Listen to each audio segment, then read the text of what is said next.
السلام علیکم ناظرین، آپ دیکھتے ہیں ہم ہمیشہ سوشل ایشوز کے حوالے سے بات کرتے ہیں۔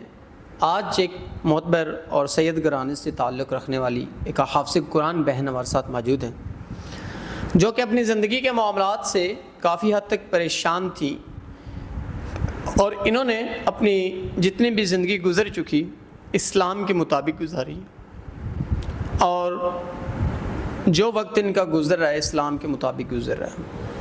تو کافی معاملات زندگی ہیں جن کی وجہ سے یہ پریشان ہیں، تو آئیے ان سے جانتے ہیں۔ السلام علیکم۔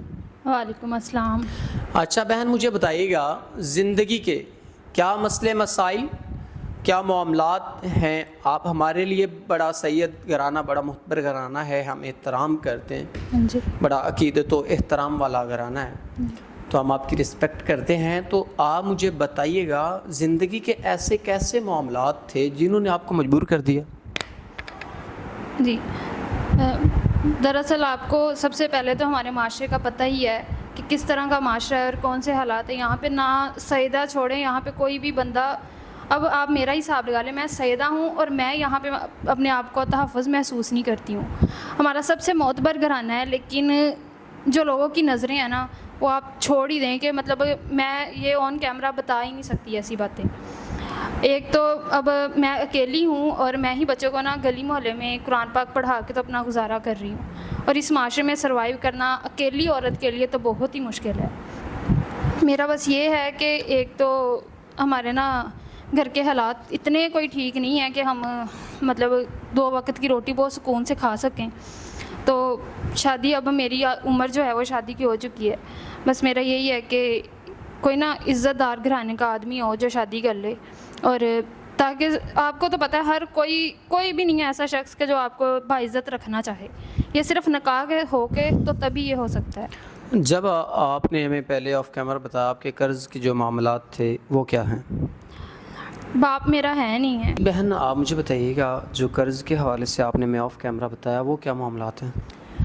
وہ میرے والد صاحب کی جو ہے وہ وفات ہو گئے ہیں، وہ فوت ہو چکے ہیں، اور والدہ کے نا علاج کے لیے میں نے لیے ہوئے تھے قرض۔ اپنے نا ادھر ہمارے محلے میں ہی رہتے ہیں جو مطلب تھوڑے معتبر لوگ ہوتے ہیں، جن سے ہم پیسے والے ہوتے ہیں تھوڑا بہت، لیکن نا بہت ہی کوئی ضلالت ہو، میں نے پیسے لے کے نا مجھے لگتا ہے میں نے بہت ہی بڑی غلطی کی ہے۔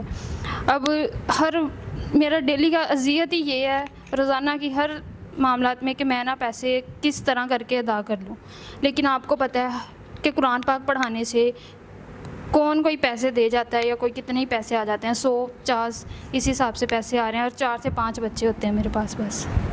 اگر کوئی ایسا انسان جو آپ کے قرض کے معاملات آپ کو تحفظ دیتا ہے، آپ سے نکاح کرتا ہے، آپ کے تمام تر جو پریشانیاں اس کو حل کرتا ہے، اگر اس کی عمر بڑی ہو یا پہلے شادی شدہ ہو یا آپ کو باہر لے جانا چاہے، آپ کو اس میں مسئلہ تو کوئی نہیں ہوگا؟ عمر بڑی کی تو بات ہی نہیں ہے۔ آپ کو پتہ ہے ہمارے اسلام میں اس چیز کی اجازت دی گئی ہے کہ لڑکا لڑکی کی ایج کا تو کوئی ڈیفرنس اس میں بتایا ہی نہیں گیا ہے، لیکن یہ ہو کہ عزت کا محافظ ہو۔ میں یہ نہیں ہے کہ آج شادی کروں اور بعد میں پھر وہی حالات خراب ہوں، تو کوئی محافظ ہو، بے شک بڑی عمر کا یہ اس کا کوئی ایشو نہیں ہے۔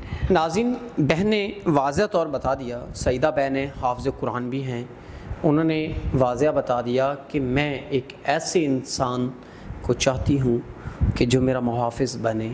عمر کا کوئی مسئلہ نہیں، کسی قسم کا کوئی مسئلہ نہیں، لیکن انسان رسپیکٹ دینے والا ہو۔ تو ہم امید کرتے ہیں کوئی ایسا انسان جو ان کو رسپیکٹ دے اور ان کا محافظ بنے، تو وہ ضرور ان کے ساتھ نکاح کرے۔ تو اسی کے ساتھ اپنے میزبان نواب احمد کو دیجیے گا اجازت۔ خدا حافظ۔